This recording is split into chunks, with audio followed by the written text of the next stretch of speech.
Hello everyone. आज के इस वीडियो में हम लोग लो बर्थ वेट बेबी का सेकेंड पार्ट देखने वाले हैं, जिसमें हम लोग management of low birth weight baby के बारे में जानेंगे। जिसमें हम लोग लो बर्थ वेट बेबी के में क्या मैनेजमेंट करते हैं उसके बारे में डिटेल में आज के इस वीडियो में जानने वाले हैं। सो चलिए वीडियो स्टार्ट करते हैं and management of low birth weight baby के बारे में जानते हैं। So firstly we will see the care of preterm babies, means preterm baby या low birth weight baby में हम क्या केयर करेंगे। Optimal management at birth, means birth के बाद क्या ऑप्टिमल मैनेजमेंट करेंगे प्रीटर्म बेबी या लो बर्थ वेट बेबी में। So first, attended by the senior paediatrician, means अगर लो बर्थ वेट बेबी या प्रीटर्म बेबी बर्थ होता है सो उसको पीडियाट्रिशियन ही अटेंड करेंगे। एंड इनिशियल केयर और न्यूबॉर्न केयर भी पीडियाट्रिशियन ही देते हैं। Second, air passes clear of mucus, means जो लो बर्थ वेट बेबी या प्रीटर्म बेबी रहते हैं उनके एयरवे को क्लीन करना है ताकि वो अच्छे से सांस ले सके। Third, delay clamping of cord help in improving iron store but lead to hypervolemia and hyperbilirubinemia, so clamp the cord quickly। Means अगर हम जो अम्लाइकल कॉर्ड रहता है, मतलब नाभि रहती है आपका, उसका जो कॉर्ड रहता है, नाल रहता है, उसको अगर हम डिले क्लैम्प करते हैं तो उससे क्या होता है, आयरन तो स्टोर होता है बट उसके कारण हाइपोवोलेमिया या हाइपरबिलिरुबिnemia भी हो जाता है, जिसके कारण हमको बच्चा जो होता है शॉक में या उनको जॉइंडिस हो सकता है। इसके लिए हमको क्या करना चाहिए, क्विकली कॉर्ड को क्लैम्प करना चाहिए, जितने जल्दी हो सके उतना जल्दी उनके कॉर्ड को क्लैम्प करना चाहिए। थर्ड है dry keep effectively cover and warm, जो बेबी रहता है उसको आफ्टर बर्थ हमको वार्म रखना चाहिए, गर्म रखना चाहिए, जिससे बेबी जो होता है वो हाइपोथर्मिया में, मीन्स उसका टेम्परेचर डाउन ना हो सके। उसके लिए बेबी को हमको क्या करना रहता है, वार्म रखना पड़ता है, गर्म रखना रहता है। उसके लिए बेबी को हम कवर करेंगे, ड्राई रखेंगे। नेक्स्ट वन, विटामिन के 0.5 mg IM, मीन्स बेबी को आफ्टर बर्थ हमको विटामिन के का इंजेक्शन लगाना चाहिए, 0.5 mg IM लगाते हैं ये वैक्सीन को। सो ये केयर ऑफ प्रीटर्म बेबी और लो बर्थ वेट बेबी था। नेक्स्ट अब हम लोग देखने वाले हैं मॉनिटरिंग, मीन्स जो लो बर्थ वेट बेबी या प्रीटर्म बेबी होता है उसमें हम लोग क्या मॉनिटर करेंगे। नॉर्मल, अगर कोई नॉर्मल बर्थ भी होता है, न्यूबॉर्न बेबी का बर्थ होता है, उसमें भी ये सब चीज़ें हमको मॉनिटर करना पड़ता है। लेकिन जो लो बर्थ वेट बेबी या आपका प्रीटर्म बेबी रहता है उसमें हमको ज़्यादा अच्छे से ऑब्जर्व करना पड़ता है। सो सबसे पहले हम बेबी का वाइटल साइंस मॉनिटर करेंगे। वाइटल साइंस में सबसे पहले बेबी का TPR चेक करते हैं, means temperature, pulse, respiration check किया जाता है, जिसमें नॉर्मल टेम्परेचर बेबी का 35.6 degree Celsius to 37.6 degree Celsius होता है। पल्स रेट, नॉर्मल जो हार्ट रेट होता है एपिकल पल्स से चेक किया जाता है, जो नॉर्मल बेबी का, न्यूबॉर्न बेबी का 140 to 160 बीट पर मिनट होता है। And respiration normal 40 to 60 beat per minute होता है। ये normal temperature, pulse and respiration था। वही जो लो बर्थ वेट बेबी और प्रीटर्म बेबी रहते हैं उनके TPR मतलब टेम्परेचर, पल्स और रेस्पिरेशन में चेंजेस आ जाते हैं। नेक्स्ट वन है activity and behaviour. Activity and behaviour जो preterm and low birth weight baby होते हैं उनमें बहुत चेंजेस रहते हैं। उनकी एक्टिविटी बहुत डल रहती है, मतलब बेबी बिल्कुल भी एक्टिव नहीं रहता है, हमेशा या तो स्लीपिंग मोड में रहेगा या डल रहेगा, मीन्स वो इतना एक्टिव नहीं रहेगा। जैसे नॉर्मल बेबी होते हैं उतनी active low birth weight baby नहीं होते हैं। बिहेवियर भी उनके बहुत चेंजेस रहते हैं, वो नॉर्मल बिहेवियर नहीं करते, उनका क्राई एक्टिविटी भी बहुत स्लो रहता है। नेक्स्ट वन है कलर।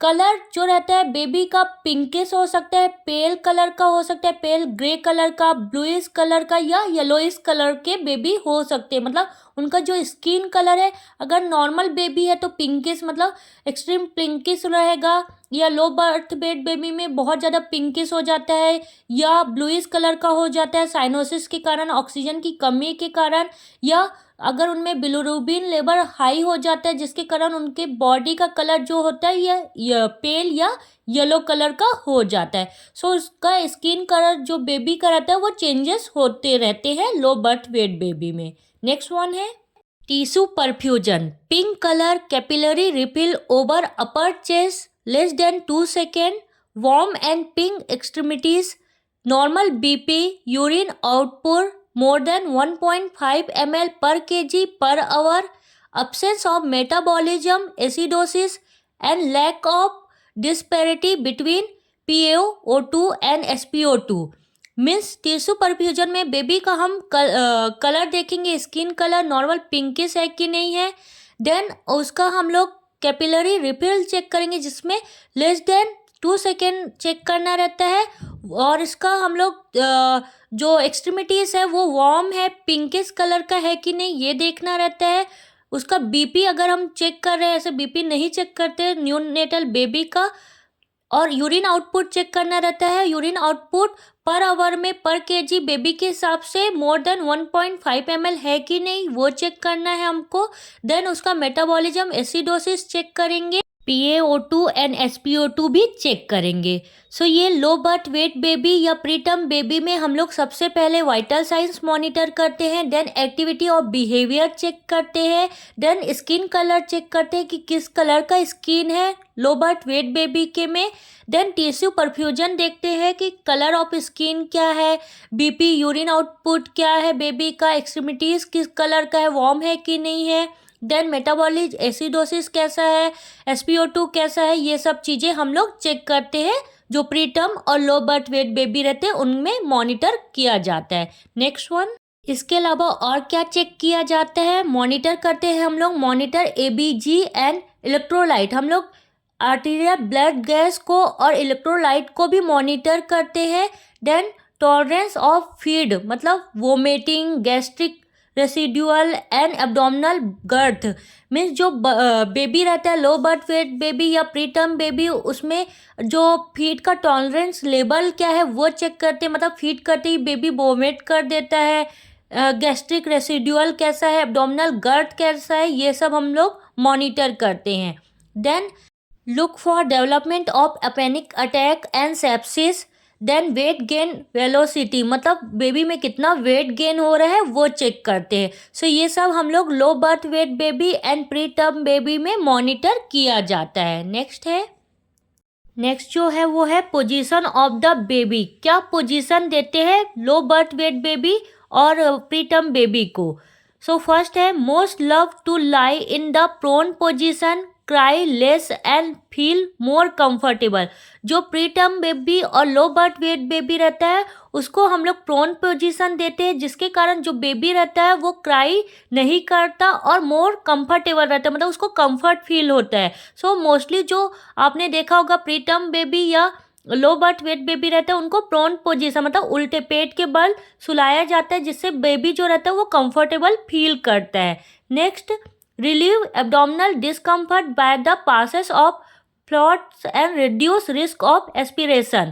मीन्स जो बेबी रहता है उसको पेट के बल से सुलाने से वो एब्डोमिनल डिस्कम्फर्ट जो होता है वो रिलीव होता है, साथ में एस्पिरेशन का रिस्क भी रिड्यूस होता है।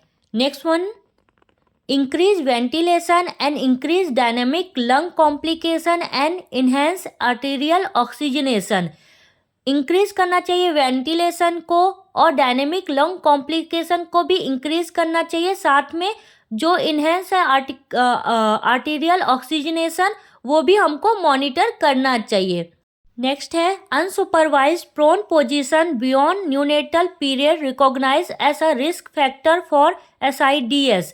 मीन्स अगर प्रोन पोजीशन में हमने प्रीटर्म या लो बर्थ वेट बेबी को लेटाया है, सो अगर हम सुपरवाइज नहीं करते तो जिसके कारण बेबी को रिस्क हो सकता है SIDS। सो हमको जब भी हम प्रोन पोजीशन में बच्चे को लेटाते हैं सो उस समय हमको पूरा सुपरवाइज करना चाहिए, बच्चा अच्छे से लेटा हुआ है कि नहीं, उसको कुछ डिफ़िकल्टी तो नहीं हो रही है, वो हमको चेक करना चाहिए। सो ये आपका position of low birth weight baby या प्रीटर्म बेबी था। नेक्स्ट अब हम लोग देखते हैं आफ्टर पोजिशनिंग के बाद जो लो बर्थ वेट बेबी या प्रीटर्म बेबी रहते हैं उनके लिए हम क्या करेंगे, थर्मल कंफर्ट कराएंगे। वो कैसे कराएंगे, first pre-warm open care system और incubator should be available.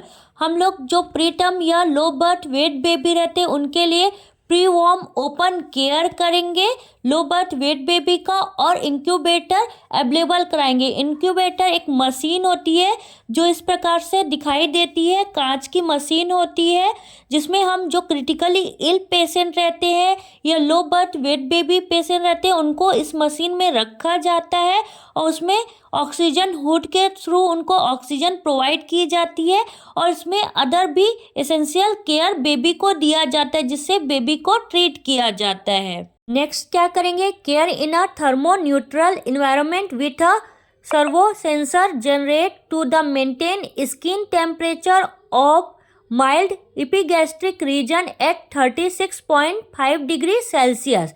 Next हम लोग क्या करेंगे, जो इन्वायरमेंट है उसको थर्मोयूट्रस के अकॉर्डिंग केयर करेंगे, बेबी के स्किन टेम्परेचर को मेंटेन करेंगे। नॉर्मली जो स्किन टेम्परेचर अगर हम वार्मर में रख रहे हैं बेबी का, तो जो वार्मर होता है उसका टेम्परेचर हमको 36.5 डिग्री सेल्सियस रखना चाहिए जो बेबी के स्किन टेम्परेचर से मेंटेन कर सके। इसके अलावा और क्या करेंगे हम लोग थर्मल कंफर्ट करने के लिए, एप्लीकेशन ऑफ ऑयल और liquid peripheral reduce convective heat loss and evaporative water loss. इसके अलावा हम लोग अप्लाई करेंगे ऑयल एंड लिक्विड पैराफिल जो रिड्यूस करता है हीट लॉस को एंड वाटर लॉस को। सो ये सब हम लोग थर्मल कंफर्ट कराने के लिए बेबी के में करेंगे। जो लो बर्थ वेट बेबी रहता है उसके लिए हम लोग क्या करेंगे, सबसे पहले प्री वार्मर ओपन केयर देंगे एंड इंक्यूबेशन को अवेलेबल कराएंगे।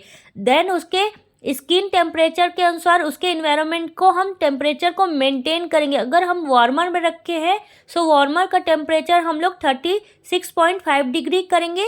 नेक्स्ट हम लोग जो बेबी रहता है प्री मैच्योर बेबी या प्री टर्म बेबी रहता है उसके में ऑयल अप्लाई करेंगे जो हीट लॉस को कंट्रोल करता है, रिड्यूस करता है। Next, extremely low babies cover with the cellophane और thin transparent plastic sheet to prevent convective और evaporative losses from the skin.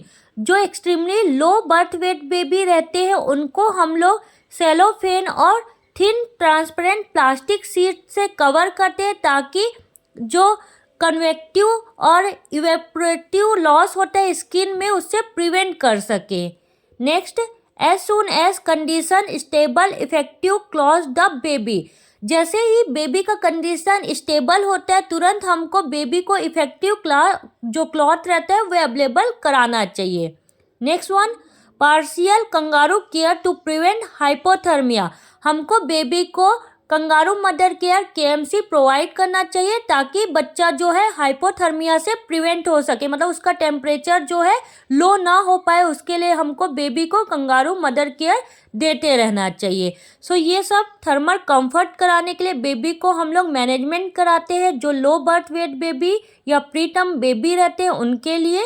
Next, low birth weight baby को केयर देने के बाद, मॉनिटर करने के बाद, पोजीशनिंग देने के बाद एंड थर्मल कंफर्ट कराने के बाद अब हम लोग फोटोथेरेपी अवेलेबल कराएंगे। अगर बेबी को जॉइंडिस है, मतलब उसका स्किन कलर पेल कलर का है, येलोइश कलर दिखाई दे रहा है, सो बेबी का हाइपरबिलुरुबिमिया मतलब बिलुरुबिन लेवल हाई हुआ है, उसके कारण बेबी को हम लोग फोटोथेरेपी प्रोवाइड करते हैं। फोटोथेरेपी जो रहती है स्पेशली जो जॉइंडिस वाले बेबी रहते हैं उनको प्रोवाइड किया जाता है।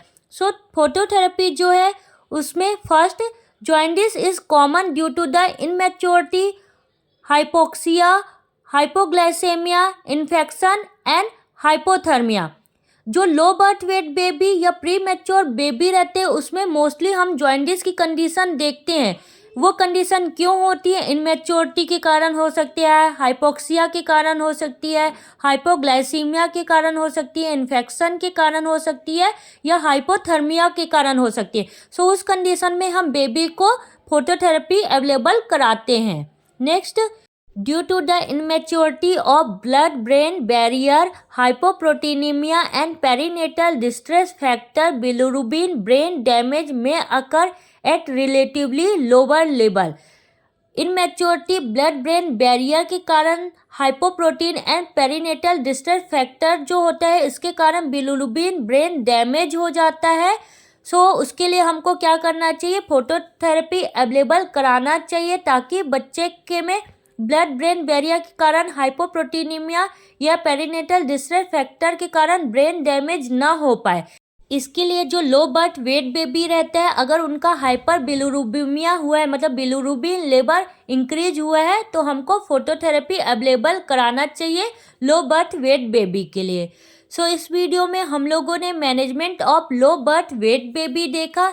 इसमें हम लोगों ने देखा जो लो बर्थ वेट बेबी रहता है उनको केयर कैसे प्रोवाइड करना चाहिए, क्या केयर देना चाहिए। देन उसके बाद हम लोगों ने देखा क्या क्या चीज़ें मॉनिटर करना चाहिए लो बर्थ वेट बेबी का। देन उनको किस प्रकार से पोजीशन देना चाहिए, मीन्स जो लो बर्थ वेट बेबी रहते हैं उनको हमको प्रोन पोजीशन देना चाहिए। देन कंफर्ट, थर्मल कंफर्ट कैसे कराना चाहिए। देन उसके बाद हम लोगों ने देखा अगर बेबी को नीड होती है तो इंक्यूबेशन प्रोवाइड करना चाहिए। देन अगर बेबी का जो बिलिरुबिन लेवल है वो इंक्रीज रहता है तो उसके लिए हमको बेबी को फोटोथेरेपी अवेलेबल कराना चाहिए। ये आज हम लोगों ने management of low birth weight baby देखा जो पार्ट 2 था। पार्ट 1 में हम लोगों ने लो बर्थ वेट बेबी क्या होता है, उसका डेफिनेशन क्या है, इंसिडेंट रेट क्या है, क्लासिफिकेशन क्या है, ये सब चीज़ें हम लोगों ने फर्स्ट पार्ट में देखी। देन सेकेंड पार्ट में हम लोग ने देखा कि कैसे मैनेजमेंट करेंगे लो बर्थ वेट बेबी का। होप आपको ये वीडियो समझ में आया होगा। अगर किसी भी स्टूडेंट को कोई भी डाउट होगा तो आप मुझे कमेंट बॉक्स में पूछ लीजिएगा। मेरे चैनल पे पीडियाट्रिक्स से रिलेटेड बहुत सारे वीडियो ऑलरेडी डले हुए हैं, आप ज़रूर जाके देख सकते हैं। अगर आपको कोई भी वीडियो चाहिए आप मुझे कमेंट बॉक्स में बताइएगा, मैं आपको प्रोवाइड कर दूँगी। वीडियो देखने के लिए थैंक यू सो मच। अगर आपको इस प्रकार के आगे भी वीडियो देखने हैं तो आप मेरे चैनल को सब्सक्राइब करके बेल आइकॉन ज़रूर दबा लीजिएगा, जिससे जब भी मैं आगे वीडियो डालूँ आपको नोटिफिकेशन मिल जाएगा। वीडियो देखने के लिए थैंक यू सो मच।